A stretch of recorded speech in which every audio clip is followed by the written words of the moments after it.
Alright, well, I've never really tried a video layout update before, but I guess we'll give it a whirl.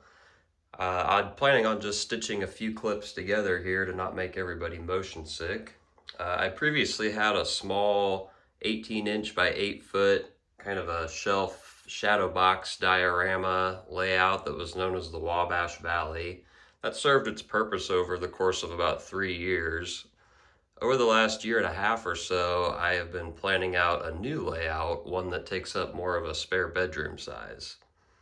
After a little bit of waiting, I finally acquired some space to be able to make this layout come into fruition, and you'll see the result of that here in the next couple minutes. This layout is based on the Lafayette Union Railway, otherwise known as Norfolk Southern's Lafayette Belt, located in Lafayette, Indiana. The spur is approximately 3 miles long and serves a total of 4 customers. I'm only modeling 3 of them because one of them is off of a separate lead that would require a lot more space and access into another bedroom more than likely. The layout kind of begins where we're at right now with a staging track where cars are staged on the layout at Lafayette East Yard on the north side of town. The yard job almost always uses a shoving platform, this former Norfolk and Western caboose parked by the Purdue billboard, to lead their moves down the belt. There's a total of 4 customers on the belt, and I'm modeling 3 of them. Those 3 are Vontobel Lumber, Wabash National's composites plant, and Arconic's factory where they manufacture extruded aluminum.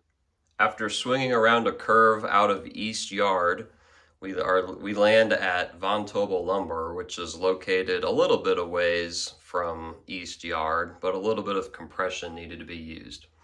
To the left of the screen here is where Sagamore Parkway will be. This is a multi-lane, busy road crossing with cantilever flashing grade crossing signals. Immediately off of the crossing is the switch into Vontobel. Vontobel receives cars maybe once or twice a month, so this will not be an industry utilized too frequently. However, they do receive the occasional loaded center beam of lumber for distribution to customers in the greater Lafayette area. The large flat in the background will be the back of a car dealership that is located in the area in an attempt to mask some of the background. Again, a little bit of selective compression needs to be utilized on a layout this small. The bedroom is approximately 11 feet by 10 feet with a kind of awkwardly shaped wall where Lafayette's East Yard staging track is located. On the third wall, just around the corner from Vontobel Lumber, is where we come to the final 2 industries on the layout. The first one we come across is Wabash National's composite plant. Anybody who's heard of Wabash National before knows that they manufacture semi-truck trailers. This large facility is located in Lafayette, and their composites plant receives plastic pellets and covered hoppers, typically of the Dow Chemical variety, with other road names appearing as part of lease fleets. This customer typically receives 2 cars at a time and is served several times a week by the DL42 yard job.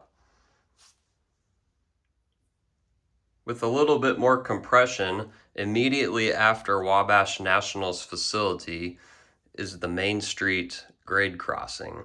This busy intersection is controlled only by crossbucks, and the yard job crew often uses fusees to protect against their shove across this busy road, even though the job usually occurs in the middle of the evening.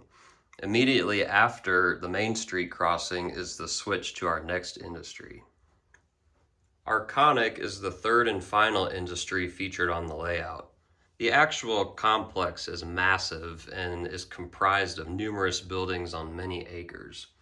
Norfolk Southern, however, barely steps foot onto the property as they just deliver cars and pick up cars on 2 tracks that are located outside the fence line. Interfacility switching is handled by a trackmobile, which we'll discuss further in a moment.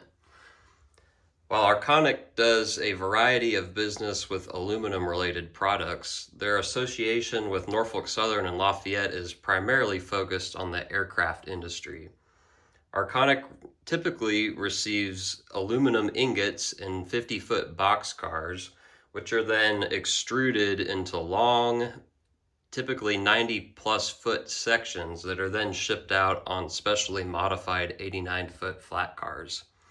Currently, I have 4 89-foot flat cars in my fleet, 2 of which have a finger rack variety feature that has been scratch built.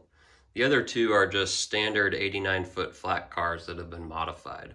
In the future, I'll show a little bit more about these special loads and the flat cars that handle them. I'll be working on the lighting situation sometime in the near future for the closet.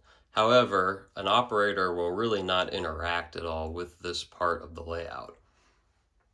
After punching a hole through the wall of the bedroom and into the closet, thanks to the influencing of some friends, we now have a short 2-foot extension into the closet where Arconic cars can be staged and stored. As I stated, the facility is massive and often holds on to some cars for an extended period of time. While box cars typically turn pretty quickly as they're unloaded of their aluminum ingots, flat cars, as I've seen, can be staged on the property for months at a time. With this being said, the 2 main tracks with the inbound track in the back and the outbound track in the foreground have been extended through the wall and will allow longer cuts of cars to be shipped in and out of the facility. One thing I would like to do is acquire one of those hard-to-find, overly priced Broadway Limited trackmobiles to shuffle cars in and out of the closet, as in real life, Arconic uses one of these to shuffle cars at their facility. In the background, there are 2 additional sections of track that are not hooked up or wired to anything that are going to be utilized to store some of those cars that remain on the property for some time. There can be a variety of combinations of cars stored here, but 89-foot flats typically reside on the property for some period of time. So there you have it. Probably not a super great quality video for my first layout update, but I will try to provide some regular updates to this project. Now that the track work is in, after I run it just a little bit more, I plan on securing it later this week. Once it's secured, we will be off to the races with scenery, weathering, structure building, road placement, etc., etc. And I look forward to sharing that progress. For now, I'll leave you with this image of one of Lafayette's yard goats that they featured for years, the 5173. It's tied on to another custom-made Arconic aluminum flat. Thanks for watching.